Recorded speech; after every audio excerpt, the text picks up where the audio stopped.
సర్వాధికారియు నిరంతర స్తోత్రార్హుడు యేసుక్రీస్తు ప్రభువారి ప్రశస్త నామంలో ఉదయకాలపు వర్తమానాల కొరకు ఎదురు చూస్తున్న మీ అందరికీ ఇమాన్యుయల్ మినిస్ట్రీస్ తరపున మా హృదయపూర్వకమైన శుభాభివందనాలు తెలియచేస్తూ ఉన్నాను.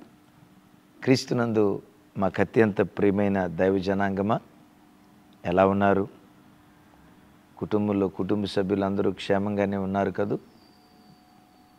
ఒకవేళ ఈరోజు కరువును అనుభవిస్తున్నావేమో, క్షామాన్ని కన్నీటిని అనుభవిస్తున్నావేమో, కలవరపడకు. ఈ కన్నీళ్ళు, కలవరాలు, దుఃఖం కొంతకాలమే ఉంటుంది. ఓ దైవజనునిగా ప్రవచనమెత్తి చెప్తూ ఉన్నాను, నీ బ్రతుకు దినములన్నిట కృపాక్షేమాలే వెంబడించినట్లుగా నిశ్చయంగా దేవుడు నిన్ను బలపరుచునుగాక. ఆమేన్. మంచిది. ఈ ఉదయకాలం లేచి అరుణోదయపు దినాన్ని ప్రార్థన చేసుకున్నారా? చేసుకోలేదు కదూ? ఈ వాక్యం విన్న తర్వాత కనీసం ఒక 15 నిమిషాలైన దేవుని సన్నిధిలో మోకరించి ప్రార్థన చేసుకోండి. వాక్యం చదువుకున్నారా? గడిచిన రాత్రి కుటుంబ సమేతంగా దేవుని సన్నిధిలో ప్రార్థన చేసుకున్నారా? మన జీవన తొలి సంధ్య దేవునితో ఆరంభించాలి. మన జీవన మలి సంధ్య దేవునితోనే ముగించే కృప దయగల దేవుడు మనందరికీ దయచేయునుగాక. ఆమేన్. మంచిది. ఈ దినం ఓ ప్రత్యేకమైన సందేశం ద్వారా మనందరితో మాట్లాడాలని దయగల దేవుడు ఆశపడుతూ ఉన్నారు. నీ పట్ల దేవునికున్న ఈ గొప్ప ప్రణాళిక ఒక్కసారి ఆలోచించు. మనలను పుట్టించిన దేవునికి, మన పుట్టుక వెనుక దేవునికి ఒక ప్రణాళిక ఉంది. ఈరోజు వాక్యం వింటున్న తమ్ముడు, చెల్లి, దేవుడు నిన్ను పుట్టించక మునిపే ఈ భూమి మీదకు నువ్వు వచ్చిన తర్వాత నువ్వు పలానా కార్యక్రమం చేయాలని ముందుగానే నీ భవిష్యత్తును దేవుడు నిర్దేశించాడు. నీ జీవితం పట్ల నీకంటూ ఒక ఉద్దేశం లేకపోయి ఉండొచ్చు, కానీ నేను కలుగు చేసిన దేవునికి మాత్రం నీ మీద ఒక ఉన్నతమైన ప్రణాళిక కలిగి ఈ లోకంలోనికి దేవుడు నిన్ను నన్ను పంపించాడు. మనందరి పట్ల దేవునికి ఉన్న ప్రణాళికల్లో ఎన్నో గొప్ప ప్రణాళికలు ఉన్నాయి. వాటిలో ఒక గొప్ప ప్రణాళిక చెప్తాను. దీన్ని వాగ్దానంగా తీసుకొని నేను చెప్పబోయే ఈ వాగ్దానం మీద రోజు చేయించి దైవ సన్నిధిలో ప్రార్థన చేసుకోండి. రండి, ఆ వాగ్దానం ఏంటో మనం ధ్యానించుదాం. యెషయా గ్రంథం 58వ అధ్యాయం 12వ వచనం. 58:12. పూర్వకాలము నుండి పాడైపోయిన స్థలములను నీ జనులు కట్టెదరు, అనేక తరముల క్రిందట పాడైపోయిన పునాదులను నీవు మరలా కట్టెదవు. విరగబడిన దానిని బాగు చేయువాడవనియు, దేశములో నివసించున్నట్లు త్రోవలు సిద్ధపరచువాడవనియు నీకు పేరు పెట్టబడును. ఆమేన్. దైవజనమా, మన తల్లిదండ్రులు మనకి ఏ పేరు పెట్టారో కానీ దేవుడు ఈ దినం ఓ ప్రత్యేకమైన పేరు నీకు నాకు పెట్టాలని దేవుడు ఆశపడుతున్నాడు. ఆ పేరేంటో తెలుసా? పూర్వకాలము నుండి పాడైపోయిన స్థలములను జనులు కట్టెదరు, అనేక తరముల క్రిందట పాడైపోయిన పునాదులను నీవు మరలా కట్టెదవు. యేసయ్యకి మహిమ కలుగునుగాక. మనలను దేవుడు ఎలా చూడాలనుకుంటున్నాడంటే కట్టేవారిగా చూడాలనుకున్నాడు, పడగొట్టేవారిగా కాదు సుమి. వేటిని కట్టాలనుకున్నారు? ఇక్కడ అంటాడు భక్తుడు, పూర్వకాలములో పాడైపోయాయటవి, అనేక తరముల క్రిందట పాడైపోయిన పునాదులట. పాడైపోయిన వాటిని బాగు చేసేవాడిగా దేవుడు నిన్ను చూడాలని ఆశపడుతూ ఉన్నాడు. తమ్ముడు, చెల్లి, నేను ఒక స్థలంలో ఉద్యోగానికి పంపించాడంటే దేవుడు, ఆ స్థలంలో త్రాగుబోతులు ఉన్నారు, ఎస్. తిరుగుబోతులు ఉన్నారు, ఎస్. లంచగాళ్ళు ఉన్నారు, అక్రమ కార్యాలు చేసేవాళ్ళు ఉన్నారు. వాళ్ళని చూసి నీవు అనుకున్నావు, ప్రభా నన్ను ఎక్కడికి ఎందుకు పంపించావయ్యా, నేను చాలా భక్తి కలిగిన దాన్ని కదయ్యా, నేను చాలా భక్తి కలిగిన వాడిని కదయ్యా, ఈ పాడైపోయిన స్థలంలో పాడైన ప్రజల మధ్యలోకి నన్నెందుకు పంపించావయ్యా, నేను చేసే ఉద్యోగ స్థలం భక్తి కలిగిందైతే ఇంకెంతో భక్తిగా నేను బ్రతుకుతాను కదయ్యా అని తమ్ముడు చెల్లి నిరాశపడుతున్నావు కదా. ఎస్, పాడైపోయిన అలాంటి స్థలాల్లో దేవుడు నిన్ను ఉద్యోగానికి పంపించడం వెనుక ఒక బృహత్తరమైన ప్రణాళిక ఉంది. ఏంటో తెలుసా? నీవు ఆ స్థలములో అడుగుపెట్టిన తర్వాత పాడైపోయిన ఆ స్థలం నీ ద్వారా బాగు చేయాలని దేవుడు ఆశపడుతూ ఉన్నాడు. నీ పట్ల దేవునికి ఉన్న ఆ గొప్ప ప్రణాళిక చూడు. వాళ్ళు పాడైపోయిన వాళ్ళే, నో డౌట్. లోకాన్ని జుర్రుకునేవాళ్ళే, నో డౌట్. అక్రమ కార్యాలు, చీకటి కార్యక్రమాలు చేసేవాళ్ళే, నో డౌట్. కానీ ఆ చీకటి కార్యక్రమాలు చేసే ప్రజల మధ్యలో చిరుదీపంగా నేను వెలిగించాలని దేవుడు కోరుకున్నాడు. చాలాసార్లు నువ్వు అనుకున్నావు, మా తల్లిదండ్రులు నన్ను చాలా భక్తిగా పెంచారు, మేము పుట్టినప్పటి నుంచి మాకు మంచి భర్త రావాలని, మా ఇంటికి మంచి కోడలు రావాలని మా తల్లిదండ్రులు ఎంతో కన్నీళ్లు కార్చారు. నాకు వివాహ వయసు వచ్చిన తర్వాత, దేవా మంచి భక్తి కలిగిన భర్త నాకు కావాలయ్యా, ప్రార్థనాపరురాలైన భార్య నాకు కావాలయ్యా అని గోసాడుతూ దేవుని సన్నిధిలో ప్రార్థన చేస్తే, ప్రియ తండ్రి, అమ్మా కొన్నిసార్లు అంత భక్తిగా బ్రతికిన నీ కూతుర్ని త్రాగుబోతుగా తిరుగుబోతుగా తిరుగుతున్న వ్యక్తుల ఇంటికి కొన్నిసార్లు పంపిస్తాడు. దాని వెనుక కూడా అది కూడా దేవుని ప్రణాళికలో భాగమే. భక్తిగా పెంచి నీవు అనుకుంటావు, దేవా మేమింత భక్తిగా పెంచితే, ఎంత ప్రార్థనాపూర్వకంగా బిడ్డలను పెంచితే అలాంటి అల్లుడు మాకే దొరికాడేంటయ్యా, అలాంటి భర్త మాకే దొరికాడేంటయ్యా, అలాంటి కోడలు మా ఇంటికే ఎందుకు వచ్చిందయ్యా. చాలాసార్లు మా ప్రార్థన దేవుడు మరిచిపోయాడు అని అనుకుని మనసులో విసుక్కున్నావు కదూ. చెలే, ఎలాంటి భర్త నాకెందుకు దొరికాడు, ఎలాంటి స్థలానికి, ఎలాంటి కుటుంబానికి నా దేవుడు నన్నెందుకు పంపించాడు, నా కుటుంబం ఎక్కడా, నా తల్లిదండ్రుల భక్తి స్థాయి ఎక్కడా, వీళ్ళ భక్తి స్థాయి ఎక్కడ, ఇది పాడైపోయిన కుటుంబం, శపితమైన కుటుంబం.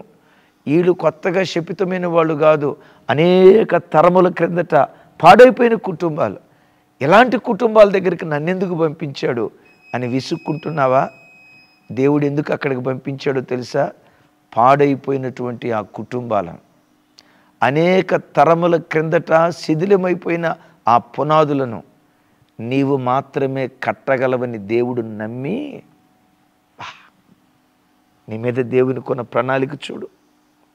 నీ ద్వారా పాడైపోయిన ఆ కుటుంబాలను బాగు చేయాలని దేవుడు ఆశపడుతున్నాడు. యేసయ్య నీకు ఏ పేరు పెట్టాలనుకుంటున్నాడు తెలుసా? పాడైపోయిన వాటిని బాగు చేసేవాడు, ఆ పేరు నీకు పెట్టాలనుకుంటూ ఉన్నాడు. యేసయ్యకి మహిమ కలుగునుగాక. మన చెంతల్లో మన ఉప్పల్ బ్రాంచ్ మందిరం ఉంది. ఒకరోజు సాయంకాలపు ఆరాధనకు వెళ్తే కొత్తగా ఎల్బీ నగర్ ప్రాంతం నుంచి కొన్ని కుటుంబాలు ఆరాధనకు వచ్చాయి.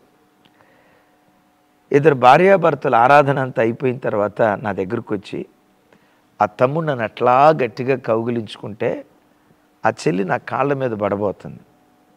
అమ్మా, మనుషుని కాళ్ళు పట్టుకోకూడదు. మన బ్రతుకులో ఒకవేళ పట్టుకోవాల్సి వస్తే దేవుని కాళ్ళు తప్ప ఏ మనుషుడి కాళ్ళు పట్టుకోకూడదు. ఇంతకీ ఏం జరిగిందమ్మా, ఎందుకు అలా చేస్తున్నారు అన్నాను. ఆ బిడ్డ ఏముందో తెలుసా? అన్నయ్య, నేను చెప్తున్న మాట నా దేవుని ఎదుటి చెప్తున్నాను. అన్నయ్య, దేవుడు మీ ద్వారా అందించబడిన వాక్యం నేను వినకపోతే ఈ పాటికి నా కుటుంబం చల్లాచెదిరైపోయేది అన్నయ్య. విడాకులు తీసుకుందామన్న స్థాయికి వచ్చేసాను. త్రాగుబోతోడు నా భర్త, కోపిస్తోడు నా భర్త, ఆయన పెట్టే టార్చర్ తట్టుకోలేక విడాకులు తీసుకుందాం అనుకున్నాను. ఒకరోజు మీరు వాక్యం చెప్తూ చెల్లి, నీలాంటి మంచిదానికి అలాంటి తాగుబోతు భర్తని ఎందుకు ఇచ్చాడో తెలుసా? నీలాంటి సాత్వికురాలికి అలాంటి కోపిష్టి భర్తని ఎందుకు ఇచ్చాడో తెలుసా? నీవైతేనే భరించగలవని, నీవైతేనే ఆ వ్యక్తిని మార్చగలవని నమ్మి అలాంటి ఆత్మను దేవుడు నీకు ఇచ్చాడు. ఓర్పుతో ఆ బిడ్డను ప్రభుతోటి తిరిగేటట్లుగా పాడైపోయిన ఆ బ్రతుకు నీ ద్వారా కట్టాలని దేవుడు ఆశపడుతున్నాడు. ఆ రోజు మీ వాక్యం విన్నానన్నా, దేవుని వాక్యాన్ని పట్టుకొని, అమ్మో ఈ వాక్యానికి నేను సాక్షిగా ఉండాలి, ఎస్ పాడైపోయిన ఈ కుటుంబం నా ద్వారా బాగు చేయబడాలని ఓర్చుకోవటం ప్రారంభించానన్నా. సంవత్సరం తిరిగిందో లేదో, యాకోబును ఇశ్రాయేలుగా మార్చిన దేవుడు, పౌలును యాకోబును ఇశ్రాయేలుగా మార్చిన దేవుడు, అబ్రామును అబ్రహాముగా మార్చిన దేవుడు, షారాయిని షారాగా మార్చిన దేవుడు, సౌలును పౌలుగా మార్చిన దేవుడు నా భర్తను మార్చాడన్నా. ఈరోజు మేమెంత ఆప్యాయంగా బ్రతుకుతున్నామంటే అకుల ప్రిస్కిల్లా లాగా దేవుని సన్నిధిలో మేము బ్రతకటానికి దేవుడు కృప చూపించాడన్నా. వాక్యం మా బ్రతుకును కట్టింది. నేనన్నా, ఎస్, పాడైపోయిన స్థలాలకు దేవుడు మనల్ని ఎందుకు పంపిస్తాడంటే, పాడైపోయిన వాటిని బాగు చేయువాడవని నీకు ఆ పేరు పెట్టాలని దేవుడు ఆశపడ్డాడు. పరిశుద్ధ గ్రంథమైన బైబిల్లో ఒక వ్యక్తిని గూర్చి ఈరోజు రేపు కొన్ని విషయాలు మీతో పంచుకుంటాను. ఆ వ్యక్తి ఎవరయ్యంటే సమూయేలు. సమూయేలు చిన్నపిల్లవాడిగా వెళ్ళిన దినాల్లో షిలోహు ప్రార్థనా మందిరం పూర్తిగా భక్తి విషయంలో పాడైపోయింది. పాడైపోయింది అనే కంటే కూడా శిథిలావస్థకు వెళ్ళిపోయింది. ఎలాంటి శిథిలావస్థకు వెళ్ళిపోయిందో, శిథిలావస్థకు వెళ్ళిన ఆ మందిరాన్ని మరలా ఎలా సమూయేలు బాగు చేశాడో కొన్ని ఆశ్చర్యకరమైన సంగతులు మీతో పంచుకుంటాను. చూడండి, సమూయేలు మొదటి గ్రంథం, అందరూ లేఖనాలు చూడండి, 3వ అధ్యాయం మొదటి వచనం నుంచి నేను మీతో పంచుకుంటాను. ఒకసారి చూడండి.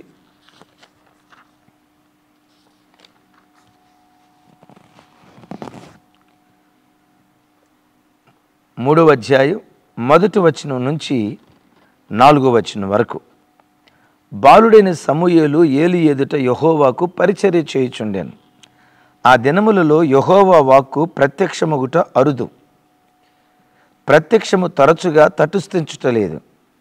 ఆ కాలమందు ఏలి కన్నులు మందదృష్టి గలవైనందున అతడు చూడలేక తన స్థలమందు పండుకొని ఉండగా, దీపము ఆరిపోక మునుపు సమూయేలు దేవుని మందసమున్న యెహోవా మందిరమందు పండుకొని ఉండగా, చూడండి, పండుకొని ఉండగా యెహోవా సమూయేలు అని పిలిచాను. అతడు చిత్తమండి నేనున్నాను అని చెప్పాను. విన్నారా? ఆ దినాలు యెహోవా వాక్కు ప్రత్యక్షమవుట అరుదు అని రాశాను. దేవుని వాక్యం ప్రత్యక్షం కావట్లా. కారణం ఏంటంటే ఏలి మందదృష్టి కలిగిన వాడై ఉన్నాడట. దేవుని మందిరంలో వెలగాల్సిన దీపం ఆరిపోయిందట. సమూయేలు మందసమున్న మందిరం దగ్గర పండుకుంటే ప్రత్యక్షమైన యెహోవా వాక్కు సమూయేలు దగ్గరికి మరలా ప్రత్యక్షమై సమూయేలు సమూయేలు అని దేవుడు పిలుస్తున్న స్వరం అనేక సంవత్సరముల క్రిందట నుంచి యెహోవా వాక్కు షిలోహు మందిరంలో ప్రత్యక్షం అవటం మానివేసింది.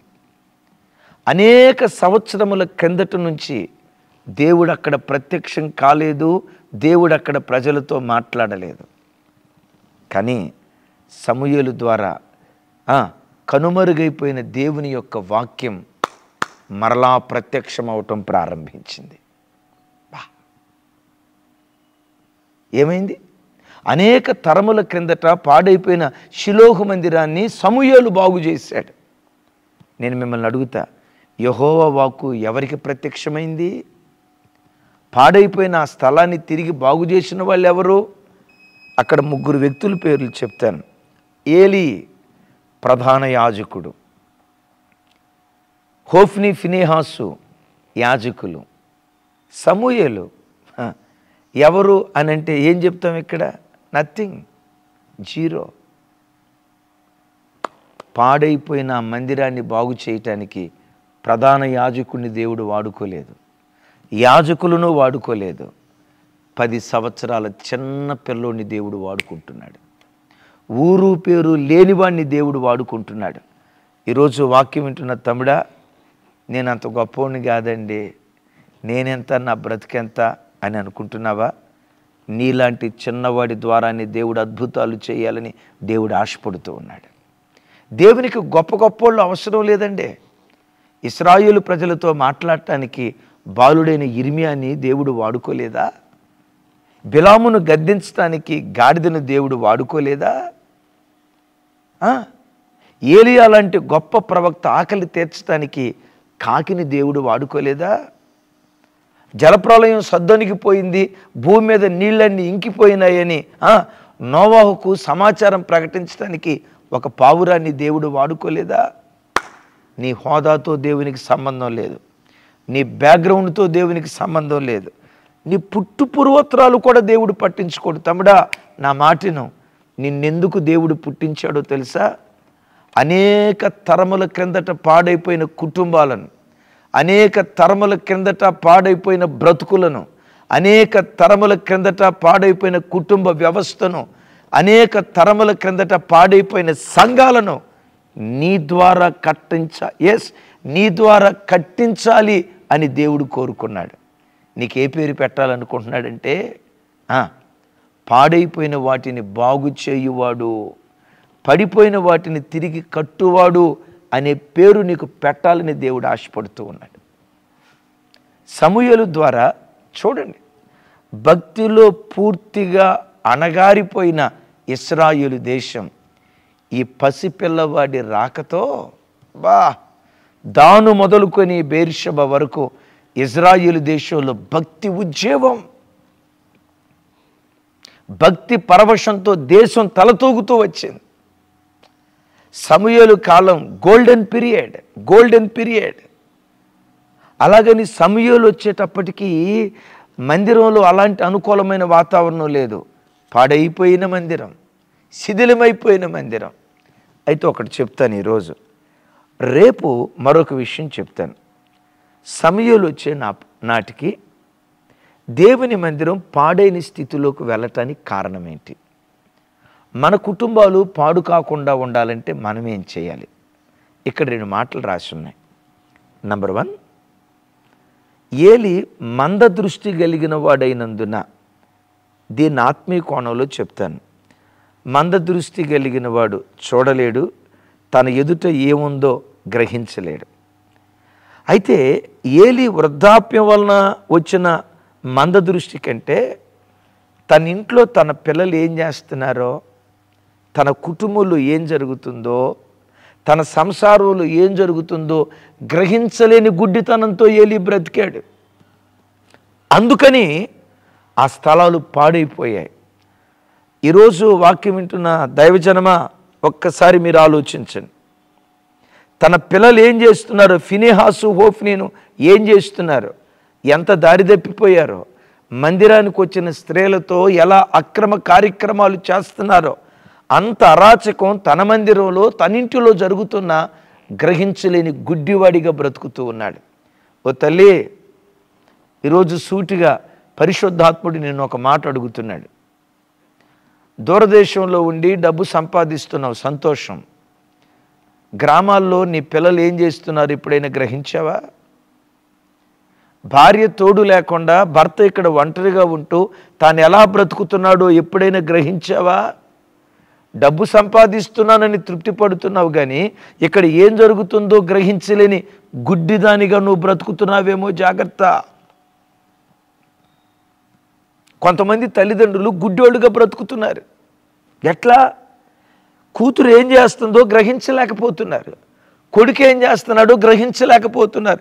గ్రహించలేకపోవటానికి ఏలి ఇక్కడ ఒక కారణం చెప్పమంటారా? ఏలి దగ్గరికి వెళ్తే ఏమంటాడో తెలుసా? నేను ప్రధాన యాజకుడిని, నా కొడుకులు యాజకులు. వాళ్ళ కొడుకుల దగ్గరికి వెళ్తే వాళ్ళు ఏమంటారో తెలుసా? మా నాన్న ప్రధాన యాజకుడు, మేము యాజకులం అంటే వీళ్ళు భౌతిక సంబంధమైన స్థితిని బట్టి పొంగిపోతున్నారు. కొంతమంది క్రైస్తవ తల్లిదండ్రులు కూడా, కొంచెం ఘాటుగా చెప్తాను, కొంతమంది క్రైస్తవ తల్లిదండ్రులు కూడా, మా అమ్మాయి డాక్టర్, మరి అమ్మాయి బాప్తిస్మం తీసుకుందా? అన్యుని వివాహం చేసుకుందండి, అది ఆశీర్వాదమా? మా అబ్బాయి సాఫ్ట్వేర్ ఇంజనీర్, 3 లక్షల జీతం, బాప్తిస్మం తీసుకున్నాడా?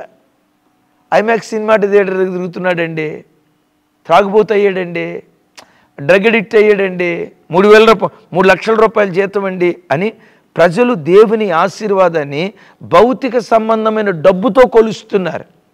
దైవజనమ, క్రైస్తవ జీవితంలో నిజమైన ఆశీర్వాదం డబ్బు కలిగి ఉండటం కాదు, ఉన్నతమైన ఉద్యోగం కలిగి ఉండటం కాదు, ప్రభు పట్ల భయభక్తులు కలిగి బ్రతకటమే అసలు సిసల ఆశీర్వాదం. వాడు కారపు మెతుకులు తిన్నా పర్వాలేదు, కట్టుకోవటానికి సరైన బట్ట లేకపోయినా పర్వాలేదు, దేవుని యందు భయభక్తులు కలిగి బ్రతకటానికి మించిన ఆశీర్వాదం క్రైస్తవ జీవితంలో ఏముంది? ఏలీ పిల్లలు గుడ్డోళ్ళు అయిపోయారు. ఈ మాట చదువుతున్నప్పుడు బైబిల్లో లవదొకియ సంఘాన్ని గూర్చి దేవుడు వేదనతో ఇలా అంటాడు. చూడండి ఆ మాట, ప్రకటన గ్రంథం చూడండి ఒకసారి ఆ మాట, 3వ అధ్యాయం 17వ వచనం నేను చదువుతాను.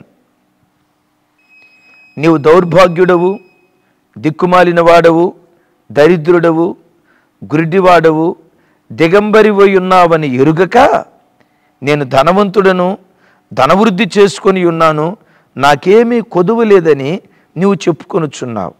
చూడండి ఆ మాటలు.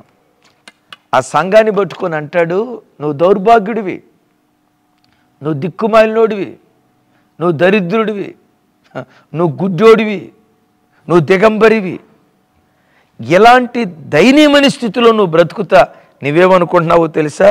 నేను ధనవంతుణ్ణి, 7 అంతస్తుల భవంతి ఉంది, 2 ఎకరాల పొలం ఉంది, హైటెక్ సిటీ దగ్గర 3 బెడ్రూమ్ ఫ్లాట్లు 3 ఉన్నాయి. ఆధ్యాత్మిక స్థితి ఏమో దౌర్భాగ్యుడు, ఆధ్యాత్మిక స్థితి ఏమో గుడ్డోడు, ఆధ్యాత్మిక స్థితి ఏమో దిక్కులేని స్థితి, ఆధ్యాత్మికంగానేమో దిగంబరి అంటే రక్షణ వస్త్రాన్ని కోల్పోయినవాడు, ప్రార్థనా వస్త్రాన్ని కోల్పోయినవాడు, పరిశుద్ధాత్మ వస్త్రాన్ని కోల్పోయినవాడు. ఇవన్నీ కోల్పోయి తానేమనుకుంటాడు తెలుసా? నాకు నెలకొచ్చి 3 లక్షల రూపాయల జీతం, మాకు ఇంత ఆస్తుందని భౌతిక సంబంధమైన వాటిని బట్టి మేము దేవుని చేత దీవించబడ్డాం అని అనుకుంటున్నారు. వీళ్ళు కూడా ఏమనుకుంటున్నారు తెలుసా? మేము ధనవంతులం, ధనవృద్ధి చేసుకున్నాం. చాలా సంవత్సరాల క్రితం ఫిల్మ్ నగర్లో ఓ కృతజ్ఞత కూటానికి వెళ్ళాను. అది నేను సేవ కొత్తగా వచ్చిన దినాలు. ఆ పాస్టర్ గారు వెళ్తూ నన్ను కూడా రమ్మంటే ఆహ్వానిస్తే వెళ్ళాను. ఆయన దేవుని చేత బహుగా దీవించబడ్డాడు అని అందరూ అన్నారు. ఆయన నిలబడి సాక్ష్యం చెప్తున్నాడు. హైదరాబాద్ పట్టణానికి ఏమీ లేని స్థితిలో, చాలా పేద స్థితిలో వచ్చా, నా దేవుడు నన్ను బహుగా ఆశీర్వదించాడు. ఎంతగా ఆశీర్వదించాడంటే నాకు అన్నీ 2 దేవుడు ఇచ్చుకుంటా వెళ్ళాడు. హైటెక్ సిటీ పక్కన 2 ఎకరాల పొలం ఇచ్చాడు, 2 ఫ్లాట్లు ఇచ్చాడు, 2 కార్లు ఇచ్చాడు, 2 బిల్డింగ్లు ఇచ్చాడు, 2 భార్యలను ఇచ్చాడు.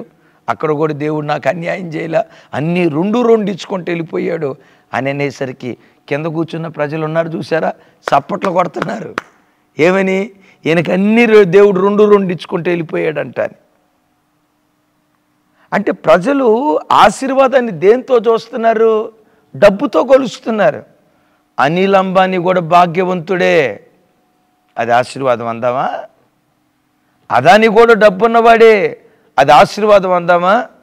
క్రైస్తవ జీవితంలో కారపు మెతుకులు తిన్నా దేవుని యందు భయభక్తులు కలిగి బ్రతకటానికి మించిన ఆశీర్వాదం క్రైస్తవ్యంలో మరొకటి ఏది లేదు. విన్నారా? వీళ్ళు గుడ్డితనంతో బ్రతుకుతున్నారు. అదేమంటే ఏమంటారు? మా నాన్న ప్రధాన యాజకుడు, మేము యాజకులం, మా హోదా పెద్దది, ఉద్యోగం పెద్దదే, బ్రతుకు హేయమైన బ్రతుకు, నీచమైన బ్రతుకు. ఏలి గుడ్డోడైపోయాడు. ఓ తల్లి, ఓ తండ్రి, నీ పిల్లలు ఏం చేస్తున్నారు గ్రహించలేని గుడ్డిదానిగా నువ్వు బ్రతకొద్దు. గుడ్డిదానిగా నువ్వు బ్రతకొద్దు. నీ కుమార్తె ఏం చేస్తుందో, కుమారుడు ఏం చేస్తున్నాడో గ్రహించలేని గుడ్డివాడిగా నువ్వు బ్రతకొద్దు. భర్త ఏం చేస్తున్నాడో, భర్త ప్రవర్తన ఎట్లా ఉందో, భార్య ఏం చేస్తుందో, భార్య నడవడిక ఎలా ఉందో దాన్ని గ్రహించలేని గుడ్డివాడిగా ఉండొద్దు. ఈ వాక్యం వింటున్న దైవ సేవకులారా, సంఘానికి వచ్చే ప్రజల ఆధ్యాత్మిక స్థితి ఏ రీతిగా ఉందో, క్రమంగా సక్రమంగా బ్రతుకుతున్నాడో, అక్రమంగా బ్రతుకుతున్నాడో, నీతిగా బ్రతుకుతున్నాడో, దుర్నీతిగా బ్రతుకుతున్నాడో దాన్ని పసిగట్టాల్సిన ఆ దైవికమైన జ్ఞానం నువ్వు కలిగి ఉండాలి. సంఘం విషయంలో గుడ్డోడివి కాకూడదు. ఏలీ మందదృష్టి కలిగిన వాడైపోయాడు. షిలోహు మందిరం పాడైపోయింది. రెండో మాట చెప్పంటారా? దీపము ఆరిపోక మునుపు అని అంటాడు. దీపం ఆరిపోవటం ఏంటి? నిర్గమాకాండంలోనూ లేవియాకాండంలోనూ ఒక మాట చూస్తాం. దీపవృక్షం దగ్గర ఉన్న ఆ 7 దీపాలు రాత్రంతా నిత్యము వెలుగుతుండాలి అని రాస్తుంది. వీళ్ళేం చేశారు? రాత్రి అయిందంటే దీపాలు ఆరిపేయటం ప్రారంభించారు. షిలోహు మందిరం కాదు, అసలు ప్రత్యక్ష గుడారం నిర్మించబడినప్పటి నుండి రాత్రి వేళ దీపాలు వెలగాలి. వాక్యం దీపాలు వెలగాలని చెప్తే చూడండి, వాక్యానికి భిన్నమైన కార్యక్రమాలు వీళ్ళు ఇక్కడ చేస్తున్నారు. దైవజనమ, మన కుటుంబాలు పాడు కాకుండా ఉండున్నట్లుగా దేవుని వాక్యం ఏది చెప్పిందో ఆ వాక్య ప్రామాణిక ప్రకారం బ్రతుకు. ఆ వాక్యమే నీ బ్రతుకును వెలిగించునుగాక. గట్టిగా చెప్దాం ఆమేన్. వాక్యం ఒక వ్యక్తి బ్రతుకును ఎలా వెలిగిస్తుందో ఒక అద్భుతమైన సాక్ష్యం చెప్తాను. దక్షిణ కొరియా దేశం 2వ ప్రపంచ యుద్ధ కాలంలో చితికిపోయింది. ఆ దేశం ఓ మంచి భక్తి కలిగిన క్రైస్తవ కుటుంబం, భర్త చనిపోయాడు, ఓ కుమారుడు. ఆ పేద విధవరాలు కుటుంబాన్ని పోషించుకోవటం భారం అవుతున్న దినాలు. ఈ బాబు యవ్వన వయసుకు వచ్చాడు. ఏదో ఉద్యోగానికి వెళ్తున్నానని చెప్పి ఉద్యోగానికి వెళ్తున్నట్లుగా డబ్బు తీసుకొచ్చేవాడు. తల్లి అడుగుతూ ఉండేది, బాబు ఏ ఉద్యోగం, ఏ ఉద్యోగం, ఏ ఉద్యోగం? మమ్మీ అయ్యేమి నువ్వు అడగొద్దు అని అంటూ ఉండేవాడు.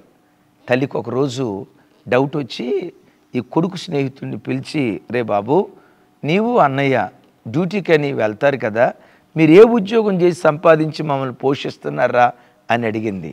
ఆ స్నేహితుడు అన్నాడట, ఉద్యోగమో పాడు మమ్మీ, ఉద్యోగమో పాడా మమ్మీ, మేమిద్దరం దొంగతనానికి వెళ్తున్నాం మమ్మీ, రాత్రిపూట దొంగతనానికి వెళ్తున్నాం అన్నారట. ఆ భక్తి కలిగిన క్రైస్తవ తల్లి అక్కడికక్కడే కుప్పలాగా కూలిపోయి కొడుకు కాళ్ళ మీద పడి అంటుంది, రే బాబు, నీతియుక్తమైన సంపాదనతో కారపు మెతుకులు పెట్టిన నేను సంతోషంగా ఉంటారా? ఆ కారపు మెతుకులు నువ్వు పెట్టకపోయినా పచ్చి మంచినీళ్ళు దాగి ఆకలి దప్పులతో అల్లాడిపోతారా? నీతి కొరకు ఆకలి దప్పులు గలవారు ధన్యులు అని అంది కదా. ఎవరో కష్టార్జితాన్ని దొంగతనం ద్వారా నువ్వు తీసుకొచ్చి పోషిస్తున్నావంటే నీ డబ్బు నాకొద్దు, నీ తిండి నాకొద్దు. నీతియుక్తంగా బ్రతికితేనే ఇక్కడుండు, లేకపోతే తల్లిగా నేను భరించలేను. తల్లి మాటలు విని ఏడ్చాడు. అమ్మా, నేనేం చేయాలో నాకు అర్థం కావట్లేదమ్మా, నేను ఎలా బ్రతకాలో అర్థం కావట్లేదమ్మా. తల్లి ప్రార్థన చేసింది, దేవుడు ఏదో ఒక ఆలోచన పుట్టిస్తాడయ్యా అంది. మొత్తానికి ఆ బాబు పాత సైకిల్ ఒకటి వేసుకొని దక్షిణ కొరియా ప్రాంతంలో వీధులు తిరుగుతా పాత సామాను కొంటామని ఈ పాత సామాన్లు కొనే వ్యాపారం స్టార్ట్ చేశాడు. 2 సంవత్సరాలు వ్యాపారం బాగా నడిచింది. సరే గల్లీ తిరగకుండా ఓ చిన్న షాపు తీసుకొని ఆ షాపులో ఉంటూ ఎవరెవరైతే సైకిల్ మీద తిరుగుతూ వ్యాపారం చేస్తారో వాళ్ళ దగ్గర మెటీరియల్ కొన్నాడు. కొన్ని సంవత్సరాల పాటు ఆ వ్యాపారం కూడా బాగా నడిచింది. చిన్న కంపెనీ పెట్టాడు. దేవుని కృప, అది కూడా ఆశీర్వదించబడింది. ఇదే వ్యక్తి దక్షిణ కొరియా దేశంలో కార్లు తయారు చేసే ఫ్యాక్టరీని స్థాపించాడట. దేన్ని?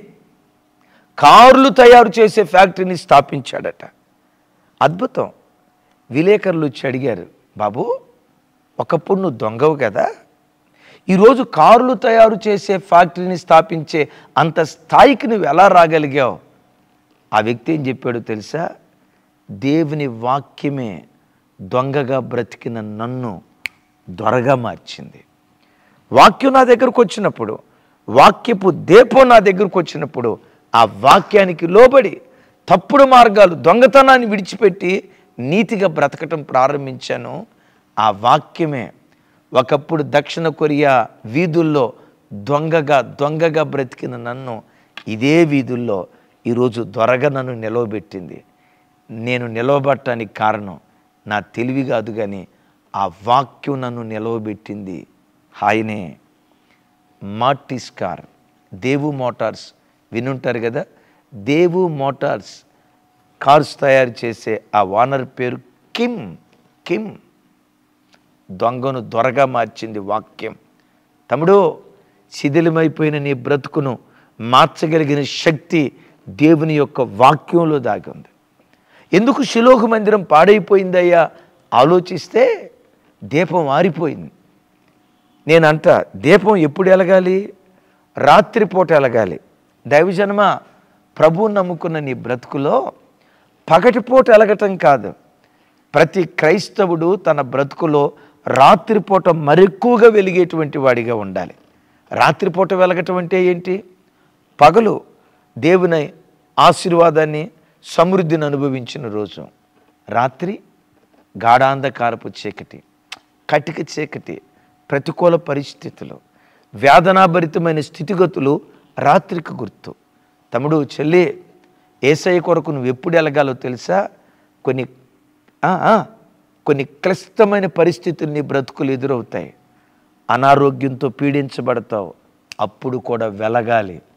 ఆర్థిక ఇబ్బందులతో నలగొట్టబడతా ఉంటావు, అప్పుడు కూడా ఎలగాలి. ఆమేన్. కుటుంబంలో సమాధానం లేక రకరకాల సమస్యల వలయంలో నలగగొట్టబడి, రకరకాల సమస్యల వలయంలో నలగొట్టబడి పెండబడతావు. అలాంటి కష్టమైన, సంక్లిష్టమైన చీకటి పరిస్థితుల్లో కూడా రాత్రి వేళ కూడా నువ్వు వెలగాలి. మీకు ఒక అద్భుతం తెలుసా? అన్ని పక్షులు పగటిపూటే పాటలు పాడతాయి. ఈ సృష్టిలో ఒకే పక్షి రాత్రిపూట పాటలు పాడిద్ది. ఏది చెప్పండి? కింద కామెంట్ రాయండి మీకు తెలిసిన వాళ్ళు. ఒక పక్షి రాత్రిపూట పాటలు పాడిద్ది. ఏదో తెలుసా? నైటింగేల్. అన్ని పక్షులు పగటిపూట పాటలు పాడితే నైటింగేల్ రాత్రిపూట పాట పాడిద్ది. తమ్ముడు, చెల్లి, చుట్టూత ప్రతికూల పరిస్థితులు ఎదురైనప్పుడు, రాత్రి లాంటి కష్ట పరిస్థితుల్లో మరెక్కువగా నువ్వు ప్రభుని స్తుతించుదువుగాక. రాత్రిపూట అలా నువ్వు ప్రకాశిస్తే కీర్తనలో ఒక అద్భుతమైన మాట రాసి ఉంటుంది. చూడండి ఆ మాట. కీర్తనల గ్రంథం 112వ కీర్తన 4వ చరణం చూడండి. 112వ కీర్తన 4వ చరణం. ఎస్, యథార్థవంతులకు చీకటిలో వెలుగు పుట్టును. యేసయ్యకి మహిమ కలుగును గాక. 134వ కీర్తన మొదటి 3 చరణాలు. యెహోవా సేవకులారా, యెహోవా మందిరములో రాత్రి నిలిచి ఉండువారులారా, మీరందరూ యెహోవాను సన్నుతించుడి. పరిశుద్ధ స్థలం వైపు మీ చేతులెత్తి యెహోవాను సన్నుతించుడి. భూమి ఆకాశములను సృజించిన యెహోవా సియోనులో నుండి మిమ్మల్ని ఆశీర్వదించునుగాక. ఏమంటాడు? యెహోవా మందిరములో రాత్రి వేళ నిలిచి ఉండువారులారా. ఎప్పుడు నిలిచేవాళ్ళంటే వీళ్ళు పగటిపూట కాదు, రాత్రిపూట దేవుని మందిరంలో నిలిచి ఉన్నారట. తమ్ముడు, చెల్లి, అన్నీ సమృద్ధిగా ఉన్నప్పుడు దేవుల్లో నువ్వు నిలవటం కాదు. అన్నీ నువ్వు అనుకున్నప్పుడు జరిగితే, అన్నీ నువ్వు అనుకున్నప్పుడు, నువ్వు అనుకున్నట్లుగా జరిగినప్పుడు నువ్వు దేవుల్లో నిలవబట్టం కాదు. రాత్రి లాంటి క్లిష్టమైన పరిస్థితులు ఎదురైనప్పుడు కూడా నువ్వు దేవునిలో నిలవబడేవాడిగా ఉందవుగాక. రాత్రి వేళ వీళ్ళు మందిరంలో నిలవబడి, చూడండి, పరిశుద్ధ స్థలం వైపు చేతులెత్తి యెహోవాను స్తుతిస్తున్నారట. ఎప్పుడు? పగటిపూట కాదు. చెప్పాలి. ఎప్పుడు? రాత్రిపూట చేతులెత్తి స్తుతిస్తున్నారు. ఈ వాక్యం వింటున్న చెల్లి, రాత్రిని అనుభవిస్తున్నావా? గడిచిన రాత్రి కూడా నీ కుటుంబంలో జరిగిన కొన్ని పరిస్థితులు గుర్తుకు తెచ్చుకొని కుమిలి పడక తడిచేటట్లుగా ఏడ్చావు కదూ. పిల్లల విషయమై రోధించావు కదూ. భర్త విషయమే అల్లాడేవు కదూ, ఉద్యోగ విషయమే రాత్రంతా కృంగిపోయిన మనసుతో అల్లాడిపోతూ అయ్యో అయ్యో అని గడిచిన రాత్రి ప్రలాపించేవు కదూ, కన్నీళ్లతో గడిచిన రాత్రి నీ పడక తడిచింది కదూ, రాత్రి లాంటి అనుభవంలో ఉన్నావు కదూ. ఈరోజు ప్రభు అంటున్నాడు, రాత్రి లాంటి అనుభవంలో ఉన్న దేవుని బిడ్డ, ఆ మందిరంలో ఉన్న దీపం రాత్రి వెలిగినట్లుగా రాత్రి లాంటి అనుభవంలో ఉన్న నీవు పరిశుద్ధ స్థలం వైపు నీ చేతులు ఎత్తి ఉన్నపాటునే ఇప్పుడే ఈ గడియలోనే దేవుని స్తుతించడం ప్రారంభించు. అలా నువ్వు స్తుతించడం ప్రారంభిస్తే సియోనులో నుండి నా తండ్రి తన చేతులు చాచి నిన్ను ఆశీర్వదించునుగాక. అందుకని వాక్యం అంటుంది, యథార్థవంతులకు చీకటిలో వెలుగు పుట్టును అని రాసుకుని. ఈరోజు వాక్యం వింటున్న తమ్ముడు, చీకటిని అనుభవిస్తున్నావా? వెలుగు దేవుడు పుట్టించబోతున్నాడు. వెలుగును దేవుడు నీకు అనుగ్రహించబోతున్నాడు. నీ చీకటి బ్రతుకును తేజస్సుతో దేవుడు నింపబోతున్నాడు. వాక్యంలో చూసాం కదా, సియోనులో నుండి యెహోవా మిమ్మల్ని ఆశీర్వదించునుగాక. నా చేతులెత్తి మిమ్మల్ని దీవిస్తున్నాను.